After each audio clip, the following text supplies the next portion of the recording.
Welcome. This is James Corbett of CorbettReport.com. And this is James Evan Pilato of MediaMonarchy.com, and we welcome you back one last time for 2013 to the New World Next Week, our weekly video series that since 2009 gives you some of the most important stories in the alternative media, open source intelligence, tabloid, any way we can get the news that is important to bring to you. James, each year I think in some way we've done a wrap-up episode, and you especially, and myself to a smaller degree, there's no way we can go through all the news that we've covered or reported in last year and say, here's my top 20.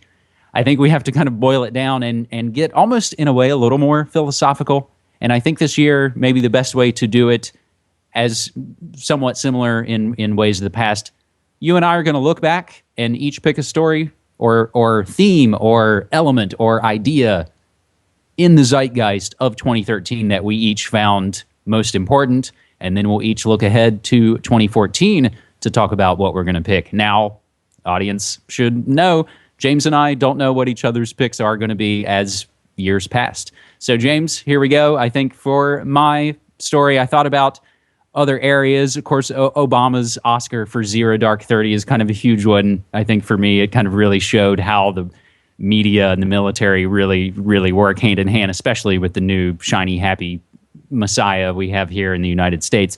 But I think, James, like in the past, we reported probably 2010 about drones. Drones are going to become the thing. A couple of years went by, drones really were the thing. James, you and I began this year. Our very first story of 2013 on New World Next Week was about fiscal false flags and the fiscal cliff theater, the economy. And I dug back into the archives and looked even more. James, you and I first reported on something called Bitcoin back in May of 2011. And that's when I can dig back into the MediaMonarchy.com archives, and we'll include all those links for folks. But I think just as we talked about and reported on Bitcoin a couple of years ago, I really think 2013 has turned into the year of Bitcoin. Having said that, I don't think it's about Bitcoin really at all, or Square, or any of those forums. I think it's really about the interview that I did a couple of months ago with David Wallman, the author of the book, The End of Money. And I think that's really what it's about. It's sort of the end of money as we know it. And Bitcoin, for better or worse, has kind of had that effect, that it's been said what Napster was to the media entertainment industrial complex, Bitcoin will be and could and should be to the banksters. That the toothpaste is out of the tube, the genie's out of the bottle, there's no way you can go back. It's only a matter of how we're going to deal with it from here on. A couple of months ago, James, you and I reported on the feds seizing Silk Road Online, this drug haven that was using Bitcoin as the currency. And as we even look a little more recently, JP Morgan has now patented some Bitcoin-like payment system. China made an exchange move which sunk Bitcoin's value. And even today, James, Wired reports, who owns the world's largest Bitcoin wallet? The FBI. So again, this isn't me saying I'm praising Bitcoin and it's going to be our savior, but I think it's been kind of the thing that will shake and will affect and has been in 2013 and will continue to be. James? Good call. I like that. That if it was Time Magazine, I guess it would not be the person of the year, but the thing of the year. Yeah, sure. I agree. I mean, obviously, this has been a breakout year for Bitcoin in particular, but I think you're right. The overall trend is more about that end of money idea, the idea that people are now starting to question what money is, where it comes from, how it's created, and how we can create it differently. And I think that's generally to the good. Obviously, I agree. I don't think Bitcoin is necessarily the savior, but at the very least, it's an alternative and it gets people thinking in a different manner. So this has been a wild and wacky year for Bitcoin investors, and certainly we saw that speculative bubble here in the last couple of months. So yeah, a very, very big story that we've been following, as you say, for a couple of years now. We've been following the trajectory of this, and will undoubtedly, I'm sure, continue to follow it into 2014, maybe as it develops different branches and different offshoots along that line. Yeah, very good choice. So I think, yeah, as you see now, the big boys, the big banksters getting involved, I think they're looking at us going, oh, crap, they're starting to kind of fix their own ways around this. And two other notes, James, and I'll turn it back over to you. One, I think it's important to note, and again, we'll include this article and coming from our friends at blacklistednews.com, celebrating 100 years of failure from the Federal Reserve, their 100th anniversary pretty much about to roll around. And James, Cassie and I were doing some Christmas shopping this past weekend for our families. And so we wanted to do local made in Oregon things. So there happened to be a show of all local craftsmen. So we were able to go to this thing, buy local handmade items, and most of them had the little square swipey device. So in my mind, it's like, man, this is the future. If we can somehow get around it still being controlled by Visa and PayPal and the banks, we'll be doing a hell of a lot better. But it just really, seeing those kind of things, again, James, you and I are talking on video Jetsons phones. It's seeing those things that really make you think it's like we're living in the future now. We are, and if only we could open up the source on a lot of this technology, wouldn't that be much better than all of this proprietary software? Well, just one last thing on Bitcoin before we let that go. Obviously, as you mentioned, the banksters may be sweating a bit about the idea that people are starting to question money, but maybe not particularly about Bitcoin. Obviously, there was that presentation that one of the main Bitcoin proponents made to In-Q-Tel, the CIA's venture capital firm, a couple of years ago, and now the CFR is at least kind of half-heartedly joking about the Bitcoin becoming a replacement for the US dollar as a global reserve currency. And guess what? There's a Bitcoin proponent who's going to be making a presentation about Bitcoin to the CFR in February. So maybe they're trying to get in front of this one. Maybe they're already in front of this one.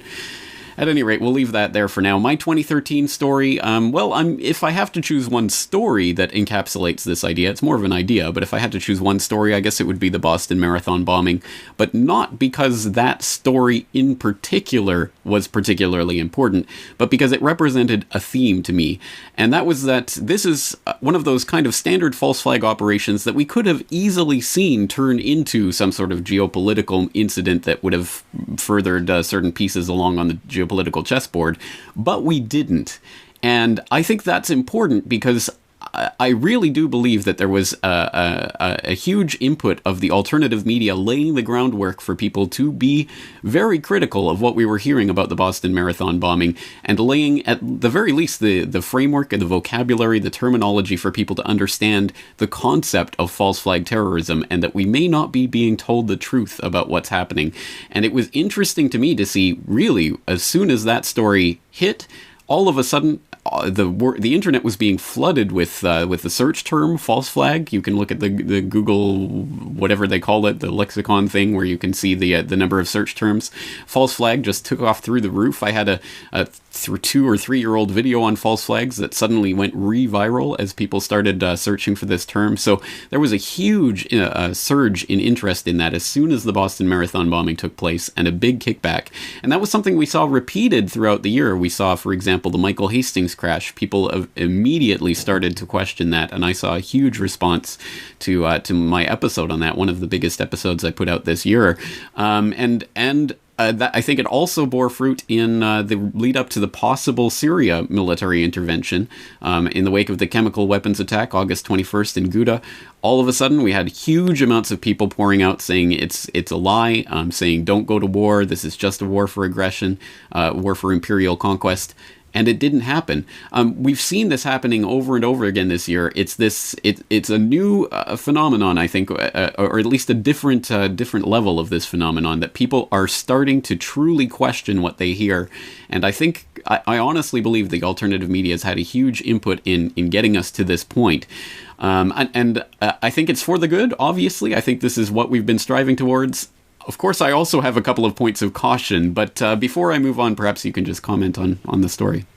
Oh, God. Well, I mean, now this past year being in a newsroom in the evenings now. So these major stories, whether it was, Sandy Hook, a year ago, or the Boston bombing, or any of the sort of events that do play out over the course of a few days. Because if you remember the Boston bombing story, was a whole Monday through Friday miniseries, starting with the first event on Monday and ending with the exciting conclusion late Friday night.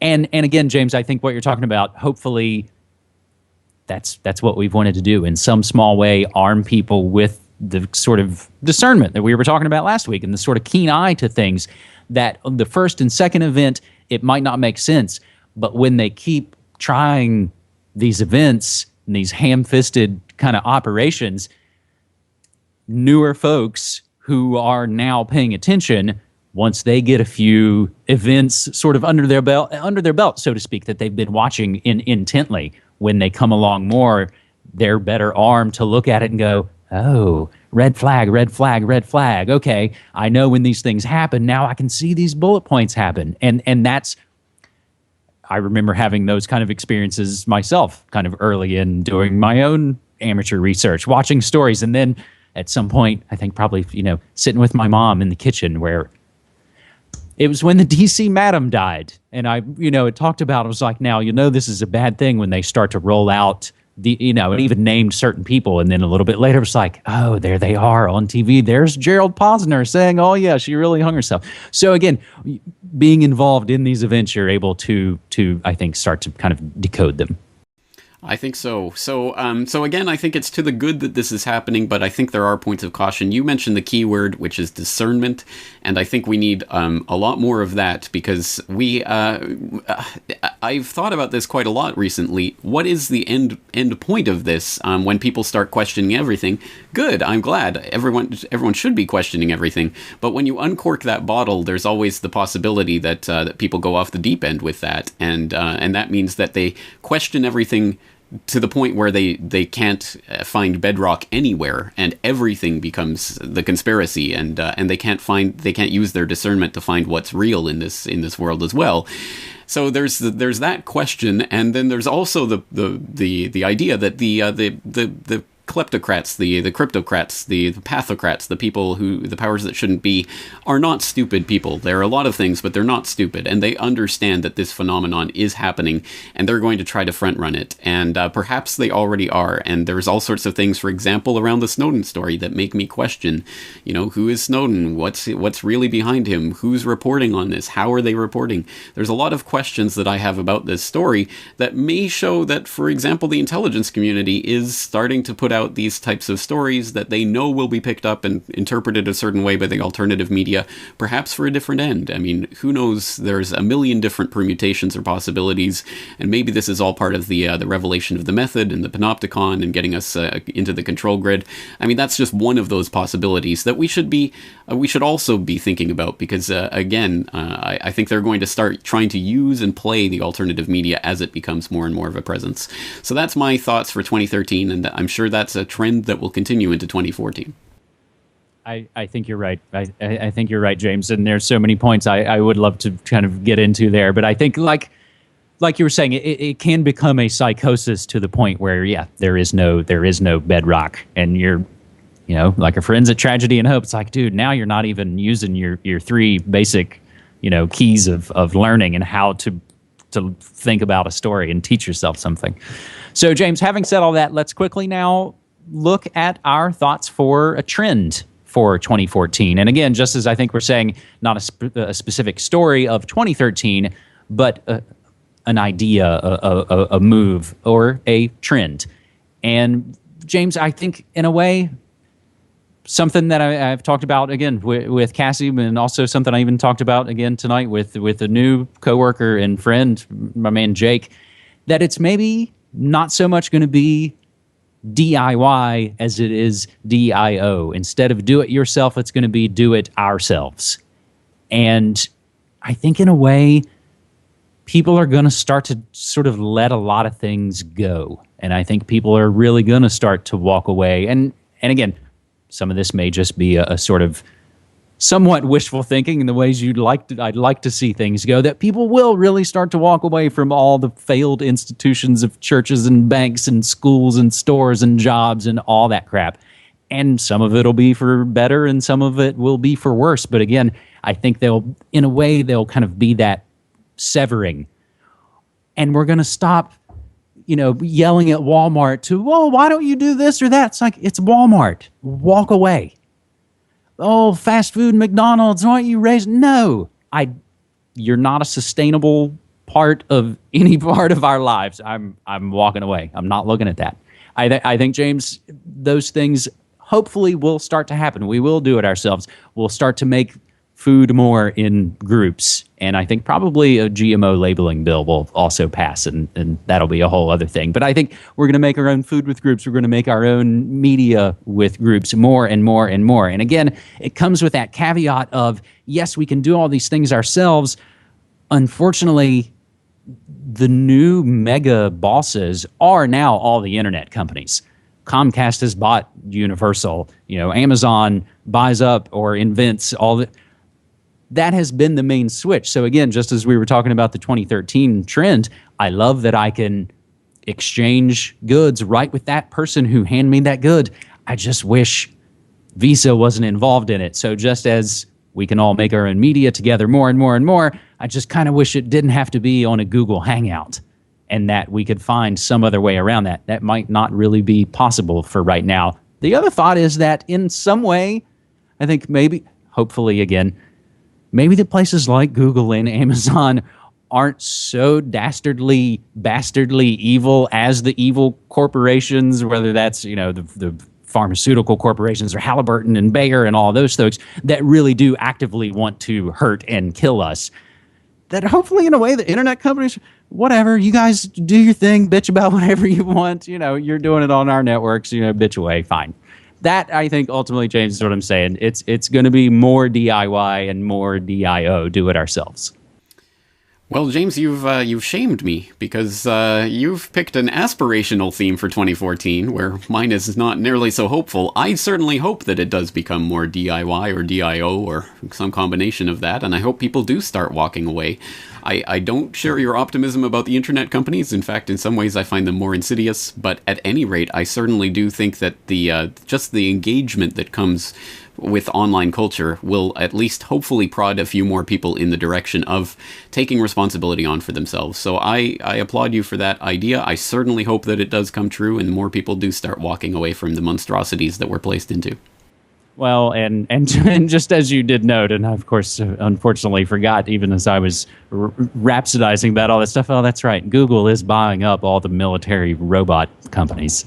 So I don't know if they're just going to use them to deliver packages to us like Amazon or worse.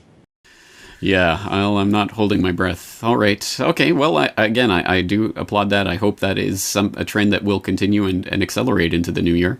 My New Year theme trend is not nearly so happy or hopeful, so we probably should have started with this one.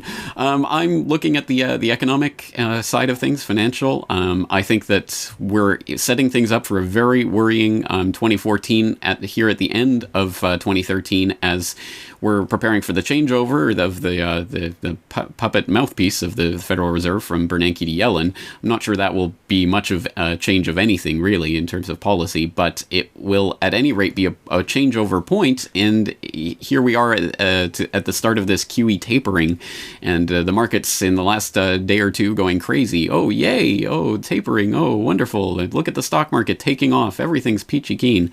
I really do see this as a very worrying time, because I think this is potentially at least the beginning of the bursting of another bubble that has been blown up since the 2008 collapse. So these bubbles keep getting inflated and keep popping. So I'm worried about that trend. I think there are other financial trends that are developing. Australia just took the reins of the G20, and apparently they're going to use their presidency of the G20 to argue for global taxation. And of course, they're framing this in terms of, global plugging loopholes and leaks on corporate taxes. But I think this is really just part of the foundations of the global taxation and regulation system and structures that they're trying to bring in. I don't think global government is going to arrive fully formed in 2014. I think we're just going to be another step forward down that process. And so a couple of worries worrying trends and things in developing in financial and economic and geoeconomic relations. And again, if that is counteracted by the DIO mentality and we start banding together to get off of the corporate global enslavement grid, then to a certain extent, who cares what they do and what they do with their funny money, etc., if we do find alternatives and ways of doing things ourselves. So let's counteract my bad trend with your good trend and hope for the best in 2014, prepare for the worst, and do our best to make it a better world once again. James, I think that's a great way to wrap this up. Let me throw a couple of business points as we close out this final episode of New World Next Week for 2013, episode 176. Still, please, folks out there, use hashtag New World Next Week to submit stories on Twitter. More and more finding folks using it, and I learn about stories I didn't know about. Hopefully, James, very soon in 2014, we're going to get the feed fixed for New World Next Week that we lost when Blip killed all of our accounts. Now, of course, you've always been able to get New World Next Week through your feeds, through my feeds, but if folks just want the dedicated newworldnextweek.com feed, I'm going to work on that behind the scenes. And speaking of the audience getting this show, a huge thanks to them for getting this show. James, you and I are now wrapping up our 4th full year of doing New World Next Week, and I couldn't do it without you. I wouldn't do it without you, and we couldn't or wouldn't do it without the amazing audience that helps along on this show. And again, I've said it once, I'll say it again. I'm so, heartened that this has turned into, one of the proudest things I've ever been involved with. Well, right back at you. I'm constantly blown away by how far we've come and how far we still have to go. So let's continue to do it. And just on a Corbett Report holiday deprogramming note, I'm going to be attempting my very best to take pretty much all of next week and then the proceeding week in pretty much off of the website for Christmas New Year break. So last year I actually got an angry email from a listener who suggested I take down the entire website if I'm not going to update it every day during the holidays. So if that listener is still out there, I'm sorry, you're just going to have to live with it, as I don't update the website very much. But I do have the podcast documentary on the 100th anniversary of the Federal Reserve coming up this weekend. I can't guarantee it'll be out on Friday, but it will be out hopefully sometime this weekend, as I really want to brush it up and make it as good as possible. So look forward to that. And then after that, I'm taking some time off with my family. So I'm looking forward to seeing you all again in the new year, and you too, James. All right. So James will return here on New World Next Week with another episode on January 9th, 2014, man. I'm looking forward to it. Thank you so much. Thank you.